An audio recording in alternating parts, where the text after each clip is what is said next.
നമസ്തേ കപ്പിൾസിന്റെ പുതിയൊരു എപ്പിസോഡിലേക്ക് വീണ്ടും ഒരിക്കൽ കൂടി എല്ലാവർക്കും ഹാർദമായ സ്വാഗതം. അപ്പോൾ നിങ്ങൾ ആദ്യമായിട്ടാണ് ഈ ചാനൽ കാണുന്നതെങ്കിൽ സബ്സ്ക്രൈബ് ചെയ്ത് വെച്ചോ, വലിയ വലിയ കണ്ടന്റുകൾ വരുന്നുണ്ട്. അപ്പോ ഇന്നത്തെ നമ്മുടെ പരിപാടി എന്താ? ഇന്നത്തെ രണ്ട് പോസ്റ്റർ അപ്ഡേറ്റുകളാണ്. ആദ്യത്തെ നമ്മുടെ രാജുവേട്ടന്റെ ഒരു പോസ്റ്ററാണ്, എല്ലാവർക്കും അറിയാം. എന്താണ് രാജമൗലി ഡയറക്ട് ചെയ്യുന്ന മഹേഷ് ബാബു ചിത്രം SSMB 29. ടൈറ്റിൽ ഇതുവരെ വന്നിട്ടില്ല. ഇതാണ് അപ്പൊ ആദ്യം കുംഭ എന്നാണ് രാജുവേട്ടന്റെ ക്യാരക്ടറിന്റെ പേര്. കുംഭ നല്ല പേര്. കുംഭ. പിന്നെ പോസ്റ്ററിനെ പറ്റി പറയുകയാണെങ്കിൽ എന്തുവാണ്, ഒന്നും പറയില്ല. ഇത് നമ്മുടെ സ്റ്റീഫൻ ഹോക്കിങ്സിനെയും പിന്നെ നമ്മളെ ഡോക്ടർ ഒക്ടോപസ് അത് കണക്ക് രണ്ടുപേരെയും കൂടെ ഒരു മിക്സ് ആണ് കാണിച്ചത്. അറിയത്തേ ഇല്ല, ഒരുപാട് കഷ്ടപ്പെട്ടാണ് ഒരു ക്യാരക്ടറിനെ ബിൽഡ് ചെയ്യാൻ. പിന്നെ എന്തോതാണ് നമ്മുടെ 24 യാത്രയായ അതിന്റെ ഒരു മാൻഡ്രസ് ഉണ്ട്.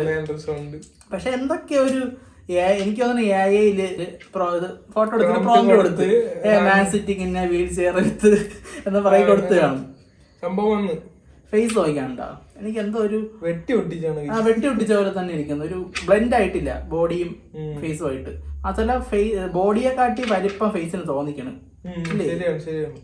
അതിനാ ബോഡി ഇങ്ങനെ ആൾക്കാരെ ശരീരം അതങ്ങനെ ഇരിക്കട്ടെ. സോഷ്യൽ മീഡിയയിൽ ഇപ്പൊ നല്ല ട്രോള്, ഫേസ്ബുക്കിൽ നല്ല ട്രോള് വന്നോണ്ടിരിക്കുകയാണ്. പിന്നെ രാജാവുലിയുടെ പടമാണ്, അതുകൊണ്ട് നമുക്ക് ട്രോളാൻ പറ്റൂല. നമുക്ക് എന്താണ് പുള്ളി മനസ്സിൽ കണ്ടത് നമുക്ക് ഒരിക്കലും. രാജാവുലിയുടെ എല്ലാ സിനിമയിലും വില്ലന്മാർക്ക് ഒരു പ്രത്യേക കാര്യങ്ങളും കൊടുക്കും. നായകനെക്കാളും വില്ലൻ സ്കോർ ചെയ്യുന്നത് രാജമൗലിയുടെ പടത്തിലാണ്. അതുകൊണ്ട് നമുക്ക് ഒരിക്കലും ഒരു പോസ്റ്റർ കണ്ട് വിലയിരുത്താൻ പറ്റൂല. അതുപോലെ ഇതിന്റെ ടയർ കണ്ട എന്തിന്, ഇത് ഫ്യൂച്ചർ ആണ് കേട്ടാ, ഫ്യൂച്ചറിസ്റ്റിക് ആണെന്ന് തോന്നുന്നു. ഇതുവരെ വേറെ അപ്ഡേറ്റ് ഒന്നും വന്നില്ല, പേര് പോലും വന്നിട്ടില്ല. ആദ്യം വന്നത് മഹേഷ് ബാബുവിന്റെ ചിത്രമാണ്. അത് നിങ്ങൾ പലതും കണ്ടാണ് യൂട്യൂബിലൊക്കെ ചില ക്ലിപ്പ്, ഇൻസ്റ്റയിലൊക്കെ മറ്റേ സിംഹത്തിന്റെ കൂടെ മഹേഷ് ബാബു ലൈവ് സിംഹത്തിനോട് രാജമൗലിയാണോ പോസ്റ്ററുകളും വന്നിട്ടുണ്ട്. പിന്നെ എല്ലാവരും പറയുന്ന ഒരു കാര്യം, നമ്മുടെ ഈ കാശി ഇല്ലേ, കാശി, ബനാറസ്, വാരണാസി എല്ലാം ഒന്നാണ്. ഇതിന്റെയൊക്കെ പണ്ടത്തെ ഇതെങ്ങനെ ഉണ്ടായി എന്ന് പറയുന്ന ഒരു കഥയാണെന്ന് പറയുന്നു. ചിലപ്പോ അതിന്റെ വല്ല ഫ്യൂച്ചറിസ്റ്റിക് സാധനങ്ങളൊക്കെ ആയിരിക്കും. കൽക്കി അതുപോലെയാണ്, കൽക്കിയിൽ ആദ്യം വാരണാസി കൂടെയാണ് അവര് പോകുന്നത്. പിന്നെ എന്താണ് അടുത്തൊരു പോസ്റ്റർ വന്നിട്ടുണ്ട്. അത് നമ്മളെ കത്തനാരനാണ്, കത്തനാര് മൂവിയുടെ പോസ്റ്ററാണ് വന്നത്. അനുഷ്ക ഷെട്ടിയുടെ ബർത്ത്ഡേ ആണ്. Happy birthday Anushka Shetty. Happy birthday Anushka Shetty എന്ന് പറഞ്ഞ് പോസ്റ്റർ ഇറക്കിയിട്ടുണ്ട്. അനുഷ്ക ഷെട്ടി ഫാൻസ് ഉണ്ടെങ്കിൽ താഴെ കമന്റ് ചെയ്യണം. ഇത് അനുഷ്ക ഷെട്ടി എന്തോ കയ്യിലെന്തോ അത് ചിപ്സാ,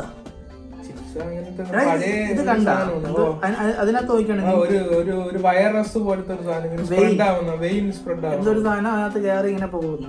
ഇതെന്തോ എന്താണെന്തോ കയ്യിലെന്തോ ഉണ്ട്, ധാന്യങ്ങൾ പോലത്തെ സാധനം സൈഡിലൊക്കെ ഉണ്ട്. എന്തോ പരിപാടിയാണ്. അത് വിറ്റോണ്ടിരുന്നപ്പോഴാണ് ഈ സാധനം വന്ന് കയറി. അങ്ങനെ ഇതായി, പ്രായമായി, യക്ഷിയായി, പിന്നെ നീലിയായി. ഇത് നീലി തന്നെ. കത്തനാരിലെ യക്ഷിയാണ് നീലി. കത്തനാർക്ക് കുറെ യക്ഷികളുണ്ട്, അതിനകത്തൊന്നായിരുന്നു നീലി. അപ്പൊ ഇത് നീലിയായിരിക്കും. അപ്പൊ നീലി വന്നു, പിന്നെ കത്തനാരെ ഒഴിപ്പിക്കാൻ പറഞ്ഞു. പിന്നെ നീല ഒടുക്കും. പിന്നെ പോരാത്തന്നെ രാത്രിയാണ്. രാത്രിയല്ലേ കപ്പലിൽ ഇട്ടോണ്ടിരിക്കണം. അപ്പൊ ശരി, അല്ല രാത്രി അവിടെ നിന്ന് ഉണ്ടാക്കണമെങ്കിൽ ഫാക്ടറി പോലത്തെ സാധനത്തിൽ. അപ്പൊ അതായിരിക്കും കത്തനാര്. അപ്പൊ കത്തനാരിന്റെ കഥയെ നമ്മൾ ഏതാണ്ട് ഡീകോഡ് ചെയ്തു. ശരിയാണ്. പിന്നെ ഇത് ലോകയില് പറയുന്നുണ്ട്, അല്ല ലോക സക്സസ് ആയപ്പോഴേ കത്തനാര് അവരുടെ മറ്റേ ഇറക്കി ഒരു പോസ്റ്റർ. അപ്പൊ തന്നെ ഒരു വീഡിയോ നമ്മൾ പറയാനുണ്ട്. കാരണം ലോകയിൽ ഉദ്ദേശിച്ചിരിക്കണ കഥ തന്നെയാണ് ഇതിനകത്ത്. അവർ രണ്ടുപേരും ഫ്രണ്ട്സ് ആയിരുന്നു എന്നുള്ളത്. അതാണ് ഈ കത്തനാര് കാണിക്കണമെന്ന് പറയാൻ പറ്റൂല. എന്തായാലും പക്ഷെ അതിനകത്ത് ലോകയില് ജയസൂര്യൻ കത്തനാര് ആയിട്ട് വന്നിരുന്നെങ്കിൽ അങ്ങനെയൊന്നും ആരും ചെയ്തിട്ടില്ലല്ലോ. രണ്ട് പടത്തിൽ ക്രോസ് ഓവർ ഒന്നും ചെയ്തിട്ടില്ല. ഇല്ല, മലയാളത്തിൽ ചെയ്തിട്ടില്ല, വേറെ പടത്തിലൊക്കെ ഉണ്ടായിരിക്കാം. ഇപ്പം അതൊക്കെയാണ് കാര്യങ്ങൾ. ഇന്നത്തെ രണ്ട് പോസ്റ്ററുകളാണ്, കത്തനാരും ഒന്ന് ഇത് രാജമൗലിയുടെ സിനിമയും. അപ്പോ രണ്ടും കുഴപ്പമില്ലായിരുന്നു. ഈ പോസ്റ്റർ ക്വാളിറ്റിയിൽ ഇതല്ലേ അടിപൊളി. മറ്റേത് അത്ര ഒരു സംഭവമില്ല. അതെന്തോ പ്രോംപ്റ്റ് അടിച്ച് ചെയ്ത് വെച്ച പോലെ ഉണ്ട്. അപ്പൊ അതാണ് ഇതിനെക്കാളും തന്നെ തന്നെ അതൊന്ന് പറഞ്ഞ ശ്രീകോവിലും തന്നെ. അപ്പൊ ഇതിനെക്കാളും നന്നായിട്ട് ഇവ എഡിറ്റ് ചെയ്യും. അപ്പൊ അതൊക്കെയാണല്ലേ വിശേഷങ്ങൾ. അപ്പൊ ഓക്കെ കഴിഞ്ഞല്ലോ. അപ്പൊ പുതിയ സിനിമാറ്റിക് വിശേഷങ്ങളായി ചാനൽ സബ്സ്ക്രൈബ് ചെയ്യും. പുതിയ സിനിമാറ്റിക് വിശേഷങ്ങളായി കപ്പിൾസ് ഉടനെ വരാണ്ടിൽ ലൈൻ കട്ട്.